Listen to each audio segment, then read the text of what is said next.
उत्तर प्रदेश में 24 फरवरी को police constable के करीब 60,000 पदों की नियुक्ति के लिए परीक्षा होनी थी। यूपी के 75 जिलों के 2500 सेंटर्स पर 48 लाख से ज्यादा युवा इस परीक्षा को देने पहुंचे। लेकिन वही हुआ जो पिछले कुछ महीनों से युवाओं के गुस्से का कारण बन चुका है। कांस्टेबल भर्ती का पेपर लीक होता है और सरकार 6 महीने के भीतर फिर परीक्षा लेने की घोषणा करती है। इसके साथ आरओ और एआरओ की परीक्षा भी पेपर लीक के कारण कैंसिल हो जाती है। इस परीक्षा के लिए भी 10 लाख युवा शामिल होने वाले थे। इन पेपर लीक्स की वजह से युवाओं में निराशा छाती दिख रही है। परीक्षा के कैंसिल होने के एक हफ्ते के भीतर ही 2 आत्महत्या की खबरें भी सामने आई हैं। फिरोजाबाद की 22 वर्षीय महिला और कन्नौज के 24 वर्षीय पुरुष ने अपनी जान दी और सरकारी नौकरी ना पाने के दबाव को इसका जिम्मेदार ठहराया। विरोधी पार्टियों ने भी इसका मुद्दा उठाया। अखिलेश यादव ने तो ये तक कह दिया कि कांस्टेबल के पेपर लीक का मुद्दा 2.5 करोड़ से ज्यादा आबादी पर असर करता है। चुनावी और राजनीतिक मुद्दे की शक्ल में अब पेपर लीक का मामला सामने आ रहा है। लेकिन जरा सोचिए, 60,000 पदों को भरने के लिए 48 लाख लोग पेपर देने पहुंच जाते हैं। यानी ये मालूम होते हुए भी कि चुनने जाने की संभावना सिर्फ 1.5% है। यूपी के 48 लाख लोग जब उस परीक्षा के लिए पहुंच जाते हैं तो मुद्दा बेरोजगारी का भी बन जाता है। क्यों इन लाखों युवाओं को पढ़ाई पूरे करने के इतने साल बाद भी एक नौकरी नहीं मिल पा रही? मामला सिर्फ यूपी के बेरोजगारों का नहीं है। देश में जो बेरोजगारी दर 2012 में 2% था, वही 2018 में 6% तक पहुंच गया था। Centre for monitoring Indian economy यानी CMIE के 2021 के आंकड़ों से पता चलता है कि जुलाई 2021 के अंत तक बेरोजगारी दर बढ़कर 6.95% हो गया था, जिसमें शहरी क्षेत्रों में 8.3 और ग्रामीण भारत में 6.4% बेरोजगारी थी। आज की वीडियो भारत में बढ़ती बेरोजगारी के बारे में और इसी से जुड़े तमाम पहलुओं के बारे में। ये वीडियो द वायर की नई सीरीज स्पॉटलाइट का पहला एपिसोड है। स्पॉटलाइट में हम हर तरह के मुद्दों पर बात करेंगे, ऐसे मुद्दे जो आम आदमी की जिंदगी से किसी ना किसी तरीके से जुड़े हुए हैं। इसी पहल का पहला हिस्सा है बेरोजगारी के बारे में। नमस्कार, मेरा नाम है ज़ीशान कास्कर और आप देख रहे हैं स्पॉटलाइट।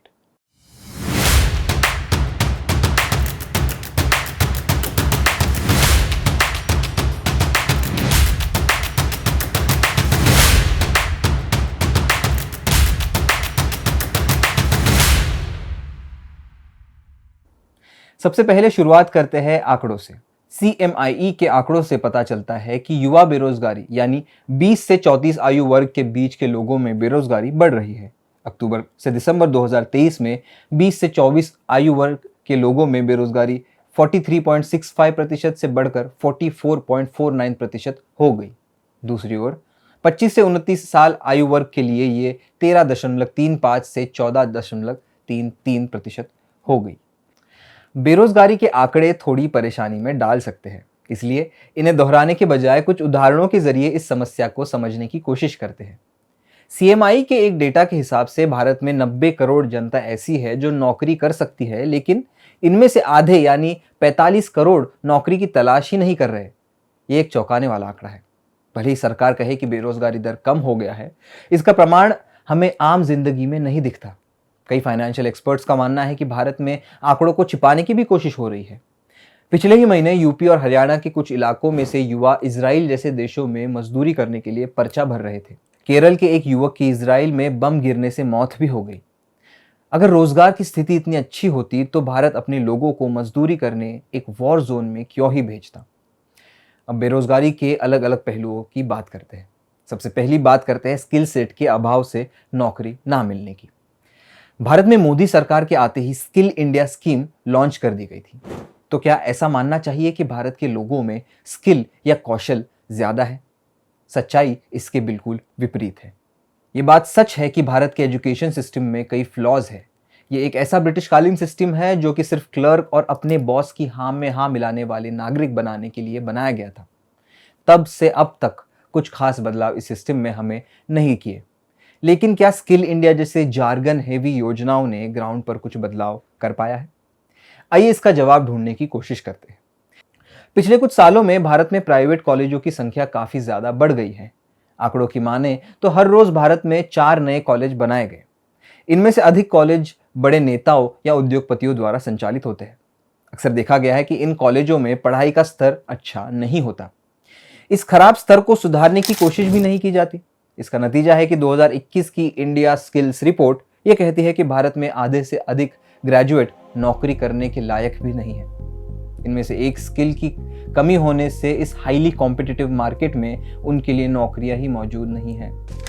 सोचिए, देश के लाखों युवा इस आस से पढ़ने जाते हैं कि उन्हें कुछ सीखने मिलेगा जिससे उन्हें नौकरी मिलेगी और वो अपने परिवार का ख्याल रख पाएंगे। लेकिन इसके बिल्कुल विपरीत, कॉलेज में पढ़ाई करके भी कई युवा नौकरी पाने में सक्षम नहीं है। भारत के पक्ष में जो बात जाती है वो हमारी युवा लोक संख्या की है। दुनिया भर में वर्किंग पॉपुलेशन यानी 15 से 60 के बीच वाले लोगों की संख्या घट रही है, वही भारत में ये लोक संख्या बढ़ रही है। भारत एक युवा देश है। भारत के लोगों की औसत उम्र 2025 में 31 होने वाली है, वही चाइना की 39 और अमेरिका की 40 होगी। इन देशों के मुकाबले भले ही भारत में युवाओं की या काम करने वालों की लोक संख्या ज़्यादा है, लेकिन इस लोक संख्या में किसी स्किल की ट्रेनिंग प्राप्त होने वाले केवल 5% है। अमेरिका में यही आंकड़ा 52% है, वही जापान में स्किल्ड लोक संख्या 80% की है। अपनी किताब cricket timber of new India में परकला प्रभाकर लिखते हैं कि श्रेष्ठ भारत और आत्मनिर्भर भारत एक स्किल्ड भारत है, जिसमें सभी धर्मों, क्षेत्रों और भाषाओं के स्किल्ड लोग रहते हैं। और फिलहाल भारत ये सच्चाई से कोसों दूर है। स्किल इंडिया की कोई भी रिपोर्ट दिलासादायक आंकड़े नहीं दिखाती। इसलिए ये सवाल लाजमी बन जाता है कि क्या डिजिटल इंडिया, स्किल इंडिया केवल चुनावी जुमले थे? खैर, आगे बढ़ते हैं और बात करते हैं मैन्युफैक्चरिंग सेक्टर की, क्योंकि मैन्युफैक्चरिंग यानी कि उत्पादन क्षेत्र में अगर कोई देश अच्छा कर रहा है तो उस देश की जीडीपी भी बेहतर स्थिति में आ जाती है। विश्व बैंक के आंकड़ों के अनुसार 2019 में जीडीपी में उत्पादन क्षेत्र की हिस्सेदारी बढ़ने के बजाय 16% से गिरकर 13.6% हो गई थी। 2020 में ये और गिर गई। मई 2021 में अशोका विश्वविद्यालय के एक अध्ययन से पता चला कि उत्पादन क्षेत्र में नौकरियां 2016 के बाद से 5 वर्षों में आधी हो गई है। 5.1 करोड़ से घटकर 2.7 करोड़ हो गई है नौकरियां। और अधिक लोगों को कृषि में रोजगार मिल रहा है, जो अर्थव्यवस्था का सबसे कम उत्पादक हिस्सा माना जाता है। सीएमआई की एक रिपोर्ट, जिसे 2019 के चुनाव तक प्रकाशित होने से रोका गया था, उस रिपोर्ट में पाया गया कि 2016 और 2018 के बीच 50 लाख लोगों ने अपनी नौकरियां खो दी और शहर और ग्रामीण दोनों पुरुषों के लिए लेबर फोर्स की भागीदारी सितंबर और दिसंबर 2016 के बीच अचानक घटने लगी। 2020 के कोरोना के लॉकडाउन के बाद तो स्थिति और गंभीर होती चली गई। सीएमआई ने कहा कि 2019 और जुलाई 2020 के बीच 1.89 करोड़ सैलरीड नौकरियां चली गई। ये भारत में सैलरीड नौकरियों की कुल संख्या का 22% था। दूसरी ओर नॉन सैलरीड यानी कैजुअल लेबर में 80 लाख नौकरियों की प्राप्ति हुई, यानी 80 लाख नौकरियां बढ़ी। ये संभव था कि जिन लोगों ने सैलरीड नौकरियां खो दी, उन्होंने जो भी काम पाया उसे अपना लिया। आकार पटेल की अपनी किताब price of the Modi years में वो लिखते हैं कि नौकरियां खो जाने के पीछे कोविड का कारण था, लेकिन डेटा से पता चलता है कि मोदी युग में और विशेष रूप से नोटबंदी के बाद बेरोजगारी में तीव्र वृद्धि हुई है। इसका खुलासा खुद सरकार के आंकड़ों से हुआ है। अब बात करते हैं सरकारी नौकरी की। भारत एक ऐसा देश है जहां सरकारी नौकरी पाना सामाजिक तौर पर एक बड़ी उपलब्धि मानी जाती है। वीडियो की शुरुआत में आपने देखा कि कैसे लाखों लोग कुछ चंद सीटों के लिए भीड़ लगा रहे थे। लेकिन क्या आपको पता है, मोदी सरकार के आते ही सरकारी नौकरी की संख्या में गिरावट आई है? जी हाँ, जहां एक तरफ सरकारी नौकरियां घटी है, वहीं दूसरी ओर ठेकेदारी वाली नौकरियां बढ़ गई है। सरकार भी लोगों को ठेकेदारी पर नौकरी देने के पक्ष में दिख रही है। सरकारी कर्मचारियों की कुल संख्या मार्च 2013 में 17.3 लाख से गिरकर मार्च 2022 में 14.6 लाख हो गई। ये मोदी सरकार में एक दशक में लगभग 2.7 लाख रोजगार की कमी को दर्शाता है।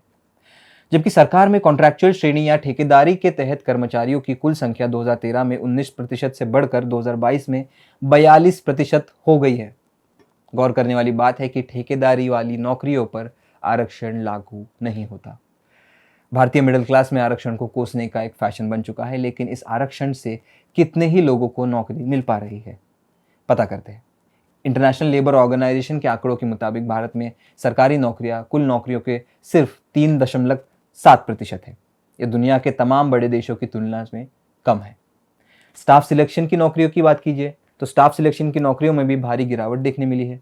2014 में 80,000 से ज़्यादा नौकरियां थी, वो 2023 में ये आंकड़ा 36,000 पर आ गया। वही यूपीएससी में भी 2014 में 1800 रिक्त स्थान थे, वही 2023 में ये नौकरियां घटकर 1446 हो चुकी है।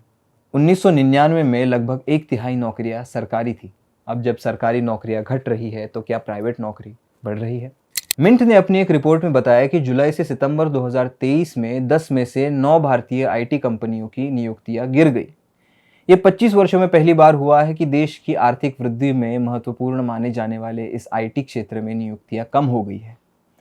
मिंट की रिपोर्ट में कहा गया है कि 31 मार्च 2024 को समाप्त होने वाला वर्ष पहली बार हो सकता है जब आईटी कंपनियां वित्तीय वर्ष की शुरुआत की तुलना में कम कर्मचारियों के साथ समाप्त होगी। एक्सपर्ट्स मानते हैं कि ये परिस्थिति युवाओं में स्किल की कमी की वजह से आ गई है। आने वाले समय में कॉरपोरेट जगत में और नौकरियां खो जाने का डर एक्सपर्ट्स को सता रहा है। एआई भी इसके कारणों में से एक है। तो इस तरीके से एक दयनीय स्थिति में देश का युवा खुद को पाता है, जहां एक ओर वो खुद को शारीरिक श्रम वाली लेबर नौकरियों के लिए अयोग्य पाता है, वहीं दूसरी ओर उनके पास आईटी और पेशेवर सेवाओं नौकरियों के लिए आवश्यक तकनीकी कौशल का अभाव है। निजी क्षेत्र में यानी प्राइवेट सेक्टर में उपयुक्त रोजगार के अभाव में कई लोग अपनी आकांक्षाओं को पूरा करने के लिए सरकारी नौकरियों की ओर रुख करते हैं, और सरकारी नौकरियों की बदहाली के बारे में आपको मैं ऑलरेडी बता चुका हूँ, और आपने वीडियो की शुरुआत में एक वीडियो भी देखा था। उम्मीद करता हूँ कि आपको इस वीडियो के जरिए केवल बेरोजगारी के आंकड़े ही नहीं बल्कि उन आंकड़ों के पीछे छिपी भारतीय अर्थव्यवस्था की हकीकत पता चली होगी। आपको स्पॉटलाइट का ये एपिसोड कैसा लगा हमें कमेंट सेक्शन में ज़रूर बताएं, और आगे किन मुद्दों पर स्पॉटलाइट डाल सकते हैं हम, इसके कुछ सुझाव भी आप कमेंट सेक्शन में हमें बता सकते हैं। मेरा नाम है जीशान कास्कर और आप देख रहे हैं द वायर। द वायर के और वीडियोस देखने के लिए सब्सक्राइब करें और बेल आइकन पर क्लिक करें। स्वतंत्र पत्रकारिता की आर्थिक मदद करने के लिए डिस्क्रिप्शन में दिए गए लिंक पर जाएं और अपनी राशि चुनें।